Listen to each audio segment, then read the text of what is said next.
ಶ್ರೀಕೃಷ್ಣಾಯ ನಮಃ. ವಸುದೇವಸುತಂ ದೇವಂ ಕಂಸಚಾಣೂರಮರ್ದನಂ ದೇವಕೀ ಪರಮಾನಂದಂ ಕೃಷ್ಣಂ ವಂದೇ ಜಗದ್ಗುರುಂ.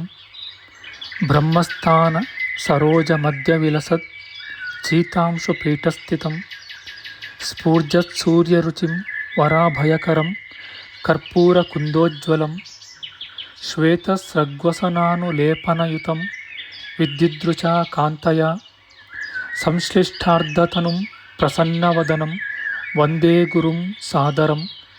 ಶ್ರೀಗುರುಭ್ಯೋ ನಮಃ. ಲಂಬೋದರಂ ಪರಮಸುಂದರಮೇಕದಂತಂ ರಕ್ತಾಂಬರಂ ತ್ರಿನಯನಂ ಪರಮಂ ಪವಿತ್ರಂ ಉದ್ಯದ್ದಿವಾಕರ ಕರೋಜ್ವಲಕಾಯಕಾಂತಂ ವಿಘ್ನೇಶ್ವರಂ ಸಕಲವಿಘ್ನಹರಂ ನಮಾಮಿ. ತ್ವಾಂ ದೇವ ವಿಘ್ನದಲನೇತಿ ಚ ಸುಂದರೇತಿ ಭಕ್ತಿಪ್ರಿಯೇತಿ ಸುಖದೇತಿ ಫಲಪ್ರದೇತಿ ವಿದ್ಯಾಪ್ರದೇತ್ಯಗಹರೇತಿ ಚ ಯೇ ಸ್ತುವಂತಿ ತೇಭ್ಯೋ ಗಣೇಶವರದೋ ಭವ ನಿತ್ಯಮೇವ. ಶ್ರೀ ಮಹಾಗಣಪತಯೇ ನಮಃ. ಯಾ ಕುಂದೇಂದು ತುಷಾರಹಾರಧವಳ ಯಾ ಶುಭ್ರ ವಸ್ತ್ರಾವೃತ ಯಾ ವೀಣಾ ವರದಂಡಮಂಡಿತಕರ ಯಾ ಶ್ವೇತ ಪದ್ಮಾಸನ ಯಾ ಬ್ರಹ್ಮಾಚ್ಯುತ ಶಂಕರ ಪ್ರಭೃತಿಭಿಃ ದೇವೈಃ ಸದಾ ವಂದಿತಾ ಸಾ ಮಾಂ ಪಾತು ಸರಸ್ವತೀ ಭಗವತಿ ನಿಶ್ಶೇಷ ಜಾಡ್ಯಾಪಃ. ಶ್ರೀ ಸರಸ್ವತ್ಯೇ ನಮಃ. ವೇದಾರ್ಥತತ್ವವಿಶದೀಕರಣೇನ ಪುಂಸಾಂ ಉಚ್ಚೈರ್ಗತಿಂ ಜಗತಿಯೋ ದಯಾಯ ವಿಧಾತುಂ ರಮ್ಯಾಂ ಪುರಾಣಪದವೀಂ ಪ್ರಣಿನಾಯ ತಸ್ಮೈ ಲೋಕೇಶವೈಭವಪುಷೇ ಋಷಯೇ ನಮಸ್ತಾತ್. ತಸ್ಮೈ ವ್ಯಾಸಾಯ ಮುನಯೇ ಸರ್ವಜ್ಞಾಯ ಮಹರ್ಷಯೇ ಪರಾಶರ್ಯಾಯ ಶಾಂತಾಯ ನಮೋ ನಾರಾಯಣಾತ್ಮನೆ. ಶ್ರೀ ವ್ಯಾಸಾಯ ನಮಃ. ನಾರಾಯಣಂ ನಮಸ್ಕೃತ್ಯ ನರಂ ಚೈವ ನರೋತ್ತಮಂ ದೇವೀಂ ಸರಸ್ವತೀಂ ವ್ಯಾಸಂ ತತೋ ಜಯಮುದೀರಯೇತ್. ಕನಕರುಚಿದುಕೂಲಃ ಕುಂಡಲೋಲ್ಲಾಸಿಗಲ್ಲಃ ಶಮಿತಭುವನಭಾರಃ ಕೋಪಿ ಲೀಲಾವತಾರಃ ತ್ರಿಭುವನ ಸುಖಕಾರಿ ಶೇಷಶಾಯೀ ಮುಕುಂದೋ ಪರಿಕಲಿತರಮಾಂಗೋ ಮಂಗಲಂ ನಸ್ತನೋತು. ನಮಾಮಿ ಗೋವಿಂದ ಪದಾರವಿಂದಂ ಸದೇಂದಿರಾನಂದನಮುತ್ತಮಾಡ್ಯಂ ಜಗಜ್ಜನಾನಾಂ ಹೃದಯ ಸನ್ನಿವಿಷ್ಟಂ ಮಹಾಜನೈಕಾಯನಮುತ್ತಮೋತ್ತಮಂ. ನಮಸ್ತೆ ಚಕ್ರಹಸ್ತಾಯ ಶಾಂಗಹಸ್ತಾಯ ತೇ ನಮಃ. ನಂದಹಸ್ತಾಯ ತೇ ವಿಷ್ಣೋ ಶಂಖಹಸ್ತಾಯ ತೇ ನಮಃ. ಓಂ ನಮೋ ವಾಸುದೇವಾಯ ನಮಃ ಸಂಕರ್ಷಣಾಯ ಚ ಪ್ರದ್ಯುಮ್ನಾಯ ನಮಸ್ತುಭ್ಯಂ ಅನಿರುದ್ಧಾಯ ತೇ ನಮಃ. ಅನಾಕಾರೋ ಮಹೋಜಾಶ್ಚ ಯಶ್ಚಾದೃಷ್ಟಗತಿರ್ದಿವಿ ಜಗತ್ಪೂಜ್ಯೋ ಜಗತ್ಪ್ರಾಣಂ ತಂ ವಾಯುಂ ಪ್ರಣಮಾಮ್ಯಹಂ. ವಾಯುರೂಪಿ ಪರಮಾತ್ಮನೇ ನಮಃ. ಪ್ರಿಯ ಬಾಂಧವರೇ, ನಮ್ಮ ಈ ಶ್ರೀ ಲಾಲೀಕೃಷ್ಣ ಚಾನಲ್ಗೆ ಸ್ವಾಗತ. ಹಿಂದಿನ ವಿಡಿಯೋದ ಮುಂದುವರಿದ ಭಾಗವಾದ ಇಂದಿನ ವಿಡಿಯೋದಲ್ಲಿ ನಾವು ಶ್ರೀಮದ್ ವಾಯು ಮಹಾಪುರಾಣದ ಪ್ರಥಮ ಖಂಡದ 50ನೆಯ ಅಧ್ಯಾಯದ ತೃತೀಯಾಂಶದ ವಿಚಾರ ಮಾಡೋಣ. ಈ ಅಧ್ಯಾಯದಲ್ಲಿ ಜ್ಯೋತಿರ್ಮಂಡಲ ಪ್ರಚಾರ ವರ್ಣನೆ, ಅತಲ ವಿತಲಾದಿ ಸಪ್ತಲೋಕಗಳು, ಭೂಲೋಕಾದಿ ಸಪ್ತಲೋಕಗಳು, ಹೀಗೆ 14 ಲೋಕಗಳು, ಸೂರ್ಯ ಚಂದ್ರಾದಿ ಗ್ರಹಗಳು, ಇವುಗಳ ವರ್ಣನೆಯ ವಿಚಾರ ಮಾಡೋಣ. ಶ್ರೀಕೃಷ್ಣಾಯ ನಮಃ. ಸೂತಮುನಿಯು ಮುಂದುವರಿಸಿ ಹೇಳುತ್ತಾರೆ, ಪೃಥ್ವಿಯು ಸಂಪೂರ್ಣವಾಗಿ 50 ಕೋಟಿ ಯೋಜನ ವಿಸ್ತಾರವಾಗಿರುತ್ತದೆ. ಪೃಥಿವಿಯ ಸುತ್ತಳತೆಯು ಮೇರುವಿನ 4 ದಿಕ್ಕುಗಳಲ್ಲಿಯೂ ಒಂದೇ ಸಮನಾಗಿ ಇರುತ್ತದೆ. ಭೂಮಿಯ ಸಂಪೂರ್ಣ ವಿಸ್ತಾರವನ್ನು ಯೋಜನಗಳ ಅಳತೆಯಿಂದ ತಿಳಿಯಬೇಕು. ಮಧ್ಯದಲ್ಲಿರುವ ಮೇರುವಿನಿಂದ ಪ್ರತಿಯೊಂದು ದಿಕ್ಕೂ 11 ಕೋಟಿ ಯೋಜನಗಳಷ್ಟು ವಿಶಾಲವಾಗಿರುವುದು. ಮಹಾಮೇರುವಿನ ಪ್ರತಿಯೊಂದು ದಿಕ್ಕುಗಳಲ್ಲಿಯೂ 11 ಕೋಟಿ ಯೋಜನ ವಿಸ್ತಾರವಾದ ಭೂಮಿಯು ಇರುತ್ತದೆ ಎಂದು ತಿಳಿಯಬೇಕು.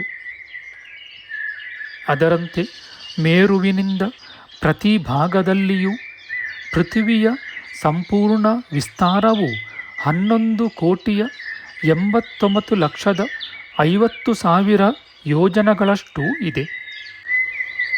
ಪೃಥ್ವಿಯ ಸಂಪೂರ್ಣ ವಿಸ್ತಾರವನ್ನು ಯೋಜನಗಳ ಅಳತೆಯಿಂದ ತಿಳಿಯಬೇಕು. ಪ್ರತಿ ದಿಕ್ಕುಗಳಲ್ಲಿಯೂ 3,69,00,000 ಯೋಜನಗಳಷ್ಟು ವಿಸ್ತಾರವಿರುತ್ತದೆ. ಹೀಗೆ ಸಪ್ತದ್ವೀಪ ಸಮುದ್ರಗಳಿಂದ ಸಹಿತವಾದ ಭೂಮಿಯ ಸಂಪೂರ್ಣ ಅಳತೆಯನ್ನು ಹೀಗೆ ತಿಳಿಯಬೇಕು. ಪೃಥ್ವಿಯ ವಿಸ್ತಾರಕ್ಕಿಂತಲೂ ಅದರ ಕೊನೆಯ ಮಂಡಲದ ವಿಸ್ತಾರವು 3ರಷ್ಟು ಅಧಿಕವಾಗಿರುತ್ತದೆ. ಹಾಗೆ ಗುಣಿತವಾದ ಯೋಜನಗಳಾದರೂ 11,37,00,000ಗಳಾಗಿವೆ. ಹೀಗೆ ಪೃಥಿವಿಯ ಕೊನೆಯ ಮಂಡಲವನ್ನು ತಿಳಿಯಬೇಕು.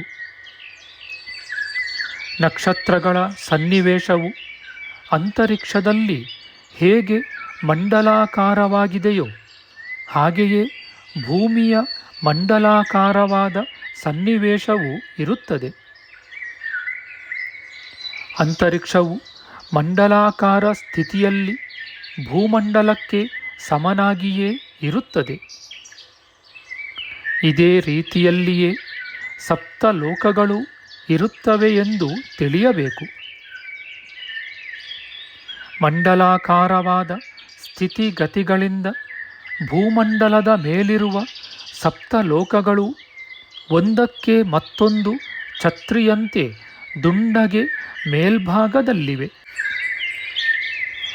ಎಲ್ಲ ಪ್ರಾಣಿಗಳು ಈ ಬ್ರಹ್ಮಾಂಡದ ಒಳಭಾಗದಲ್ಲಿವೆ. ಬ್ರಹ್ಮಾಂಡವನ್ನು ಅದರ ಪ್ರಮಾಣವನ್ನು ಯಥಾಸ್ಥಿತವಾಗಿ ನಿರೂಪಿಸಿರುವೆನು. ಬ್ರಹ್ಮಾಂಡದ ಒಳಭಾಗದಲ್ಲಿ ಈ ಸಪ್ತಲೋಕಗಳು ಸಪ್ತದ್ವೀಪಗಳಿಂದ ಸಹಿತವಾದ ಭೂಮಂಡಲವೂ ಇರುವವು. ಆ ಸಪ್ತಲೋಕಗಳು ಅವುವೆಂದರೆ ಭೂಲೋಕ, ಭುವರ್ಲೋಕ, ಸ್ವರ್ಗಲೋಕ, ಮಹರ್ಲೋಕ, ಜನಲೋಕ, ತಪೋಲೋಕ, ಸತ್ಯಲೋಕ ಎಂಬವುಗಳಾಗಿವೆ. ಈ 7 ಲೋಕಗಳು ಬ್ರಹ್ಮಾಂಡದ ಒಳಭಾಗದಲ್ಲಿ ಒಂದಕ್ಕೊಂದು ಛತ್ರಿಯಂತೆ ಮಂಡಲಾಕಾರವಾಗಿ ಮೇಲಕ್ಕೆ ಸುವ್ಯವಸ್ಥಿತವಾಗಿವೆ.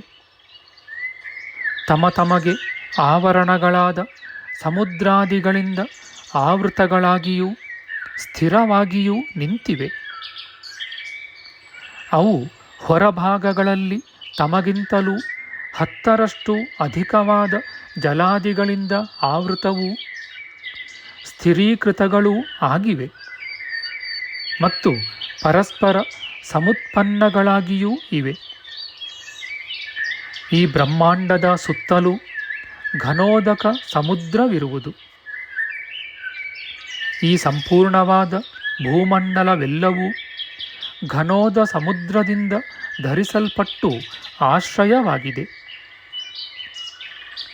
ಈ ಘನೋದಕ ಸಮುದ್ರವು ನಿಬಿಡವಾದ ತೇಜಸ್ಸಿನಿಂದ ಸುತ್ತಲ್ಪಟ್ಟಿದೆ. ಆ ತೇಜಸ್ಸು ಸುತ್ತಲೂ ಅಡ್ಡವಾಗಿಯೂ ಮಂಡಲಾಕಾರವಾಗಿಯೂ ವ್ಯಾಪಿಸಿಕೊಂಡಿದೆ. ಆ ಘನ ತೇಜಸ್ಸೂ ಕೂಡ ಘನವಾದ ವಾಯುವಿನಿಂದ ಧರಿಸಲ್ಪಟ್ಟು ಸ್ಥಾಪಿತವಾಗಿದೆ. ಆ ಘನವಾತವೂ ಕೂಡ ಆಕಾಶದಿಂದ ಆವೃತವಾಗಿ ನಿಂತಿದೆ. ಆ ಆಕಾಶವೂ ಕೂಡ ಮಹಾಭೂತಗಳಿಂದ ಆವೃತವಾಗಿ ಸ್ಥಿರವಾಗಿದೆ. ಆ ಭೂತಾದಿಗಳಿಂದ ಸರ್ವವೂ ಆವೃತವಾಗಿ ಸ್ಥಿರವಾಗಿ ನಿಂತಿವೆ. ಅಂತಹ ಭೂತಾದಿಗಳೂ ಕೂಡ ಮಹತ್ತತ್ವದಿಂದ ಆವೃತಗಳಾಗಿವೆ. ಆ ಮಹತ್ತತ್ವವೂ ಸಹ ಅನಂತ ನಾಮಕವೂ ಅವ್ಯಯವೂ ಪ್ರಧಾನವೂ ಆದ ಪ್ರಕೃತಿಯಿಂದ ಧರಿಸಲ್ಪಟ್ಟಿವೆ. ಎಲ್ಲ ಪ್ರಪಂಚಗಳಿಗೂ ಪ್ರಕೃತಿಯೇ ಮುಖ್ಯ ಕಾರಣವಾಗಿರುತ್ತದೆ. ಈಗ ಅಷ್ಟದಿಕ್ಪಾಲಕರ ನಗರಗಳನ್ನು ಕ್ರಮವಾಗಿಯೂ ಯಥಾಸ್ಥಿತವಾಗಿಯೂ ನಿರೂಪಿಸುವೆನು ಮತ್ತು ಜ್ಯೋತಿರ್ಗಣಗಳ ಆಚಾರ ಪ್ರಮಾಣಗಳನ್ನೂ ಸಹ ಹೇಳುವೆನು ಕೇಳಿ. ಮಹಾಮೇರುವಿನ ಪೂರ್ವ ದಿಗ್ಭಾಗದಲ್ಲಿರುವ ಮಾನಸ ಪರ್ವತದ ಶಿಖರದಲ್ಲಿ ಮಹೇಂದ್ರ ಸಂಬಂಧಿಯೂ ಸುವರ್ಣಾಲಂಕೃತವೂ ಪವಿತ್ರವೂ ಆದ ವಸೌಕಸಾರವೆಂಬ ಪ್ರಸಿದ್ಧವಾದ ನಗರವು ಇರುತ್ತದೆ. ಮೇರುವಿನ ದಕ್ಷಿಣದಲ್ಲಿರುವ ಮಾನಸ ಪರ್ವತ ಶಿಖರದಲ್ಲಿ ಸಂಯಮನವೆಂಬ ನಗರವಿರುವುದು. ಅದರಲ್ಲಿ ವೈವಸ್ವತ ಯಮದೇವನು ರಾಜ್ಯವನ್ನು ಪರಿಪಾಲಿಸುತ್ತಿರುವನು. ಅದೇ ಮೇರುವಿನ ಪಶ್ಚಿಮದಲ್ಲಿರುವ ಮಾನಸ ಪರ್ವತದ ಶಿಖರದಲ್ಲಿ ಜ್ಞಾನಿಯಾದ ವರುಣದೇವನ ಸುಖಾನಾಮಕ ನಗರಿಯು ಅತಿ ಸುಂದರವಾಗಿ ಹೊಳೆಯುತ್ತಿರುವುದು. ಮೇರುವಿನ ಉತ್ತರ ಭಾಗದ ಮಾನಸ ಶಿಖರದಲ್ಲಿ ಇಂದ್ರನ ಅಮರಾವತಿ ನಗರಕ್ಕೆ ಸಮಾನವಾದ ವಿಭಾವರಿ ನಾಮಕ ದಿವ್ಯ ನಗರವಿರುತ್ತದೆ. ಅದಕ್ಕೆ ಸೋಮದೇವನು ಯಜಮಾನನಾಗಿರುವನು. ಮಾನಸ ಪರ್ವತದ 4 ದಿಕ್ಕುಗಳಲ್ಲಿಯೂ ಇಂದ್ರಾದಿ ಲೋಕಪಾಲಕರು ಧರ್ಮ ವ್ಯವಸ್ಥೆಗಾಗಿಯೂ ಲೋಕ ಸಂರಕ್ಷಣೆಗೋಸ್ಕರವೂ ವಾಸ ಮಾಡುವರು. ಅಷ್ಟದಿಕ್ಪಾಲಕರ ಮೇಲ್ಭಾಗದ ದಕ್ಷಿಣಾಯನದಲ್ಲಿ ದಕ್ಷಿಣ ದಿಗ್ಗತನಾದ ಸೂರ್ಯನ ಗತಿಯನ್ನು ಈಗ ಹೇಳುತ್ತೇನೆ ಕೇಳಿರಿ. ಸೂರ್ಯನು ದಕ್ಷಿಣ ದಿಕ್ಕಿಗೆ ಹೋಗುವಾಗ ಎಸೆಯಲ್ಪಟ್ಟ ಬಾಣದಂತೆ ವೇಗವಾಗಿ ಹೊರಡುವನು. ಸೂರ್ಯನು ಸಂಚರಿಸುವಾಗ ತನ್ನ ಜೊತೆಯಲ್ಲಿ ಜ್ಯೋತಿಶ್ಚಕ್ರವನ್ನೇ ತೆಗೆದುಕೊಂಡು ಹೋಗುವನು. ಸೂರ್ಯನು ಅಮರಾವತಿ ನದಿಯ ಮಧ್ಯದಲ್ಲಿರುವಾಗ ವೈವಸ್ವತ ಯಮನ ಸಂಯಮನ ನಗರದಲ್ಲಿ ಸೂರ್ಯನ ಉದಯವಾಗುವುದು. ಅಂದರೆ ಅಮರಾವತಿಯಲ್ಲಿ ಮಧ್ಯಾಹ್ನವಾದಾಗ ಸಂಯಮನ ನಗರಿಯಲ್ಲಿ ಪ್ರಾತಃಕಾಲವಾಗುವುದು. ಆಗ ವರುಣದೇವನ ಸುಖಾನಗರಿಯಲ್ಲಿ ಅರ್ಧರಾತ್ರಿಯಾಗುವುದು. ಸೂರ್ಯನು ಸುಖಾನಗರದ ಮಧ್ಯಭಾಗದಲ್ಲಿರುವಾಗ ವಾರುಣಿ ನಗರಿಯಲ್ಲಿ ಪ್ರಾತಃಕಾಲವಾಗುವುದು. ವಿಭಾವರಿ ನಗರದಲ್ಲಿ ಅರ್ಧರಾತ್ರಿಯೂ ಮಹೇಂದ್ರನ ವಸ್ವೋಕಸಾಪುರದಲ್ಲಿ ಸಾಯಂಕಾಲವೂ ಆಗುವವು. ಆಗ ದಕ್ಷಿಣ ಪೂರ್ವ ದಿಗ್ಭಾಗದ ದೇಶದವರಿಗೆ, ಅಂದರೆ ಆಗ್ನೇಯ ದಿಗ್ಭಾಗದವರಿಗೆ ಅಪರಾಹ್ನವಾಗುವುದು. ದಕ್ಷಿಣ ಪಶ್ಚಿಮಗಳ ಮಧ್ಯಭಾಗದ ನೈಋತ್ಯ ದೇಶಗಳಿಗೆ ಪೂರ್ವಾಹ್ನವಾಗುವುದು. ಉತ್ತರ ಪಶ್ಚಿಮದ ವಾಯವ್ಯ ದಿಕ್ಕಿನ ದೇಶಕ್ಕೆ ಮಧ್ಯರಾತ್ರಿಯಾಗುವುದು. ಉತ್ತರ ಪೂರ್ವದ ಈಶಾನ್ಯ ಭಾಗದಲ್ಲಿರುವ ದೇಶಗಳಿಗೆ ಪೂರ್ವರಾತ್ರಿಯೂ ಆಗುವುದು. ಇದರಂತೆಯೇ ಸೂರ್ಯನು ಉತ್ತರ ದಿಕ್ಕಿನಲ್ಲಿ ಸೋಮನ ವಿಭಾವರಿ ನಗರಿಯಲ್ಲಿ ಉದಯಿಸಿದರೆ ವರುಣದೇವತಾಕವಾದ ಸುಖಾಪುರಿಯಲ್ಲಿ ಮಧ್ಯಾಹ್ನವಾಗುವುದು. ಸೋಮಪುರಿಯಾದ ವಿಭಾವರಿಯಲ್ಲಿ ಪ್ರಾತಃಕಾಲವಾಗುವುದು.